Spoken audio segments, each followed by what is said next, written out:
salles de projection, les grands airs, les théâtres, les cinémas concordent avec ces deux salles, les cinévilles, mais aussi la Maison Greffier, la médiathèque, les conservatoires nationaux, les fusions, les cœurs de la ville de la Roche-Morillon.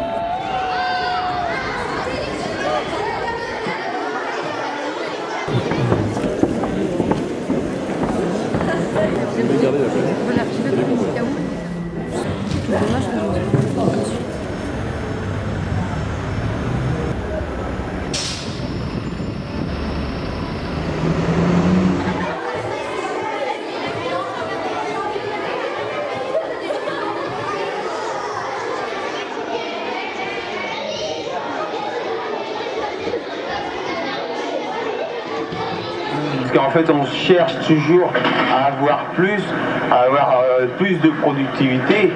Et ben, une vache, si elle produit, plus elle va produire, plus elle a de risques d'attraper une maladie ou de vivre moins longtemps en fait. Et en quelque sorte, on peut dire aussi que l'être humain est un animal en disant que si on le pousse de trop, on joue énormément avec la santé.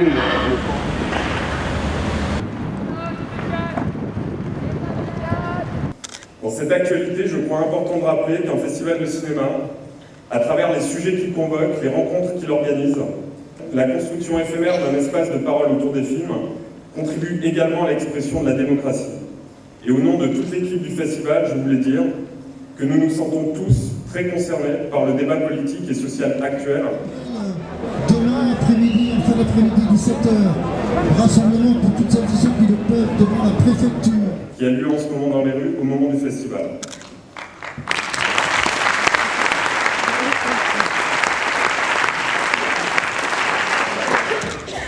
It's moments like this that make me regret not having been a better student of French in college. Necessity is the mother of invention. The proof of that is the chastity belt led to the invention of the can opener. Anyway, thank you very much for inviting me to your beautiful commune. I'm very honored to be showing Road to Nowhere for the first time in France here.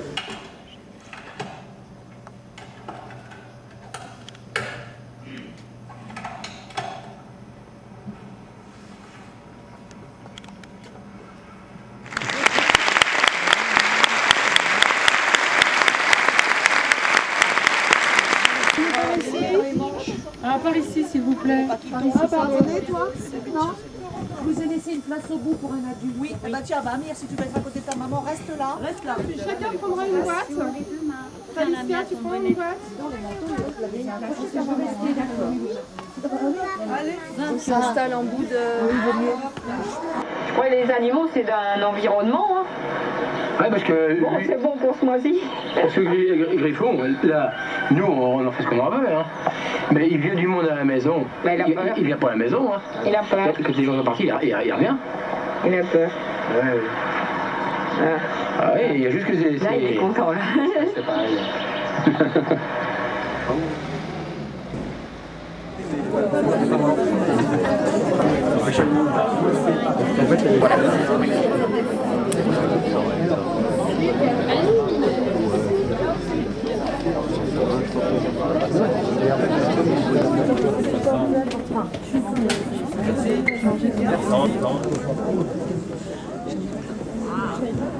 Listen hard. Do you hear it? The night, it's deafening.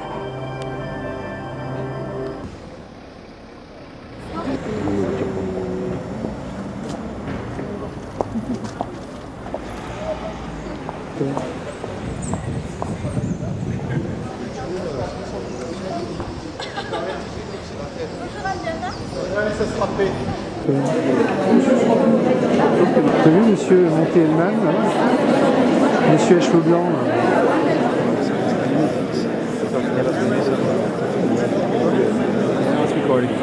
là. On a la chance d'avoir avec nous Monty-Hellman, Shani Shoshamon et Mélissa qui a produit le film. Vous verrez qu'il a une image très très très particulière, comme sans doute on n'en a jamais vu au cinéma. Il se trouve que c'est le premier film qui a été tourné avec un appareil photo Canon, avec lequel on peut également filmer, mais qui offre une image haute définition numérique, d'une précision, d'un brillant qu'on peut trouver extrêmement réaliste, que Monty Hellman appelle pictural. Fortunately, the first 10 or 15 minutes and the last 10 or 15 minutes of the movie are without dialogue. Donc toute l'exposition du film s'étend sur 10 minutes, sans dialogue. And that's really all the information you need.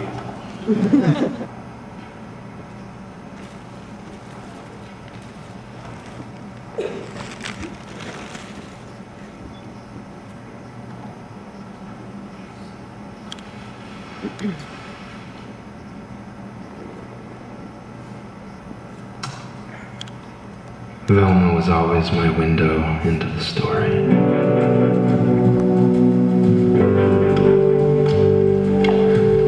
I think it's prophetic that you're staring at the Scalinata.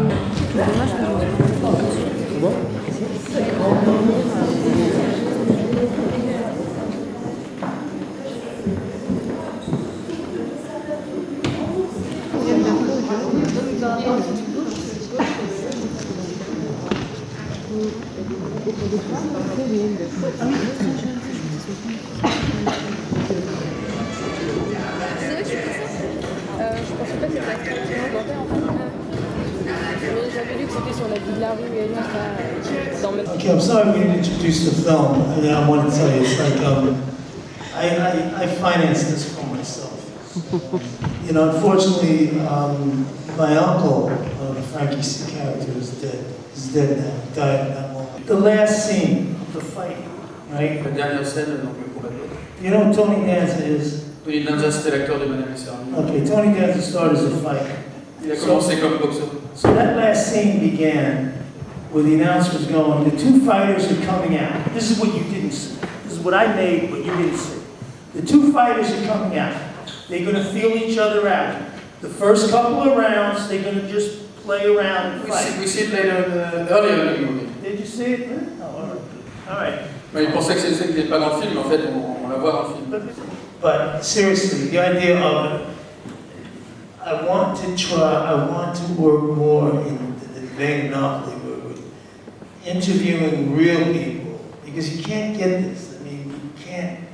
I mean, if you had 10 De Niros, maybe, you know, if you had 10 De Niros, and 10 Pacinos, and 10 Meryl Streeps, you might be able to come close to something. But you can't get that extra. I mean, even someone like Cha-Cha, what are you going to tell an actor? Gain 300-pound Cha-Chas like that? You know, I mean, then he's saying he doesn't know what diet is. Si vous voulez avoir un film avec un personnage, un acteur qui jouerait le rôle de Cha-Cha, qu'on voit là, ça n'a pas de sens de demander à un acteur de 30-150 kilos. You know, Baby John is the cannoli king. Well, he did 10 years in prison. You know, I know that. You know, I didn't want to make a deal with it. Okay, Cha-Cha was a thief from birth. The other guy, there's people in this film that were not very happy that they're being photographed, believe me. Il y a pas mal de gens dans le film qui n'étaient pas ravis qu'ils les filment, notamment le Baby John, le roi absolument la peur.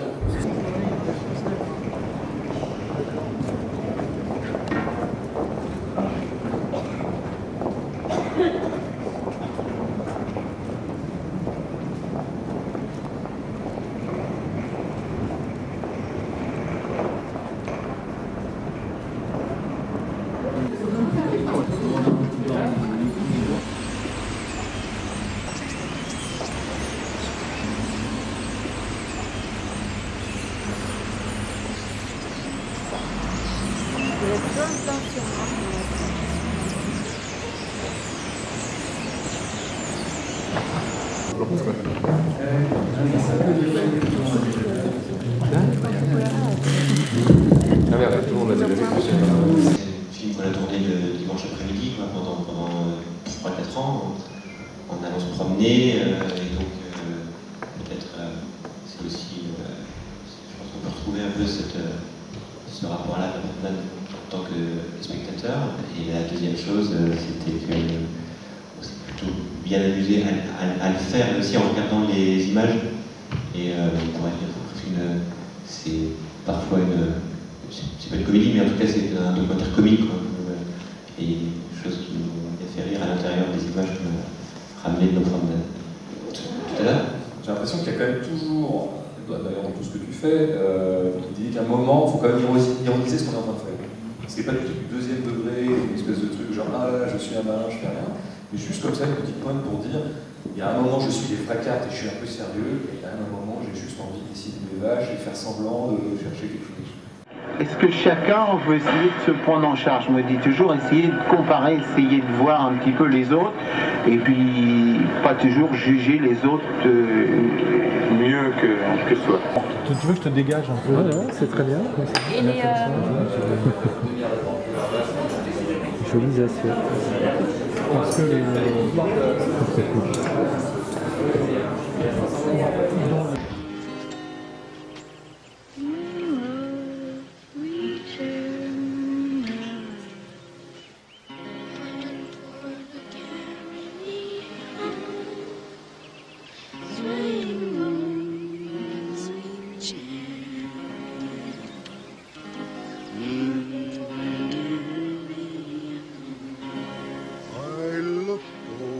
Jordan, and what did I see? Coming for to carry me home. A band of angels coming after me, coming for to carry me. Ce film de Clint Eastwood, c'était en fait quelque chose qui m'a beaucoup inspiré pour la relation avec les enfants dans le film. Et il y avait quelque chose sur le mystère de la transmission, quoi, entre qu'est-ce qui fait qu'on laisse quelque chose ou qu'on transmet quelque chose à des enfants sans... Voilà, et j'étais parti juste de ça, de l'enfant qui conduit la voiture, et puis à la fin qui prend la guitare et qui va chanter. Bon, après, ce qui est amusant dans la vraie vie, c'est que Kyle Eastwood est devenu réellement guitariste. Non, mais il y a un plaisir masochiste à être décrépit, enfin... Ce film est lui souffrant. Ouais, mourant... Il a filmé la mort, en fait, il a filmé dans beaucoup de films, enfin le moment de la mort. C'est quelque chose quand même très curieux de vouloir filmer ça au cinéma. Je ne sais pas si toi, tu oserais filmer. Je me dis, j'aurais du mal à filmer ce moment. Oui, ça me vient pas encore à l'esprit. Et là, son dernier qui va sortir, je crois que c'est même juste après la mort, le moment juste après la mort, je crois, Hereafter, celui qu'il a fini maintenant. Le troisième film de Mathieu Amalric. Son premier c'était Mange ta soupe et le Stade de Wimbledon qui sont déjà passés dans le festival. On entend pas, Rani. Un peu plus fort. Je vais essayer. Voilà. Donc vous allez voir La chose publique, le troisième film de Mathieu Amalric. Alors Mathieu est là, il est dans le cinéma, mais il a vu Gogotels, là, le film d'Abel Ferrara, dans la petite salle en bas. Et je suis allé le voir en me parlant un peu de l'autorité du directeur de festival pour lui dire bon non Mathieu faut passer dans la salle d'à côté. Et il y a Abel Ferrara qui a baragouiné un truc en anglais mais qui m'a un peu découragé. Et comme j'ai envie de terminer le festival tranquille, il reste plus que 2 jours, j'ai pas insisté. Donc Mathieu sera là tout à l'heure à l'issue de la projection pour discuter avec vous et avec Cyril Nera du film que vous allez voir maintenant. Et bonne projection.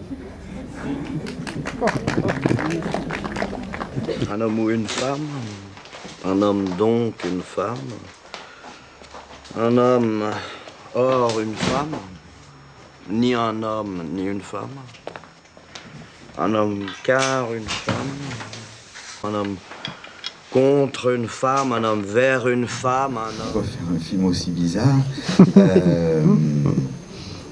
il s'agissait donc au départ d'une commande d'Arte, lancé par un homme de télévision extraordinaire qui s'appelle Pierre Chevalier, qui aimait bien lancer des séries comme ça. Et là, la série, c'était masculin-féminin. Et il y a eu 10 films de fait. Je ne vais pas parler de l'intime, masculin-féminin, ça n'a non, pas un homme et une femme, non. On va sortir de la chambre à coucher, on va aller dans la chambre des députés, des grands thèmes, il est fier, il va parler de...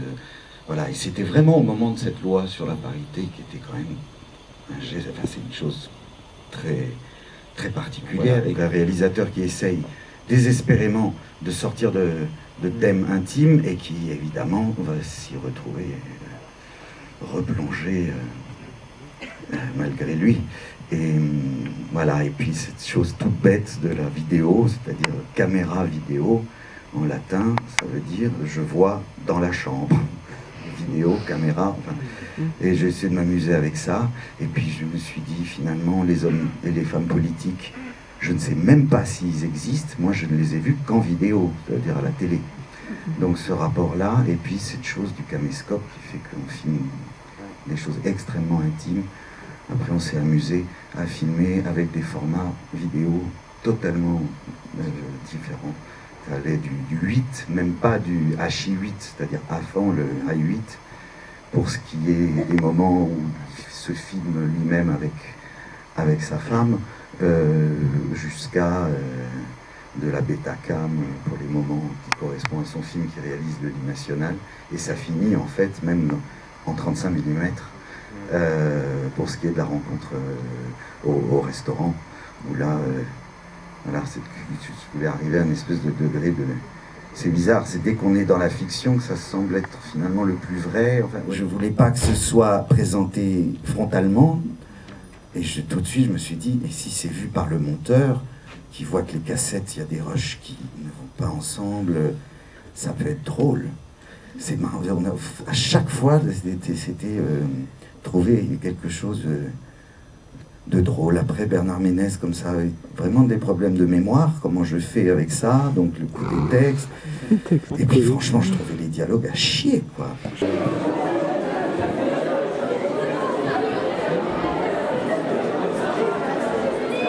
Il y avait donc 12 jours de tournage. 12 jours. Donc il faut ruser. Enfin, d'où l'hôtel. Parce qu'un hôtel, d'abord l'hôtel est juste en face de la Comédie Française, ce qui me permettait de dépasser un peu le soir, courir ensuite jouer des fois l'illusion comique, parce qu'à la Comédie Française, ils peuvent jouer 4 pièces dans la semaine, chacun, différent, c'est assez impressionnant. Des fois, même ils peuvent jouer 3 pièces dans la même journée, différentes. Donc ça me permettait de déborder un peu le soir, et surtout, ça donnait un sentiment de film un peu riche, alors qu'il y avait vraiment très peu d'argent, parce que ça vous permet de tourner sur le toit, dans les caves, dans les chambres, au bar. Et puis ils ont l'hôtel, ils étaient très heureux qu'on soit là.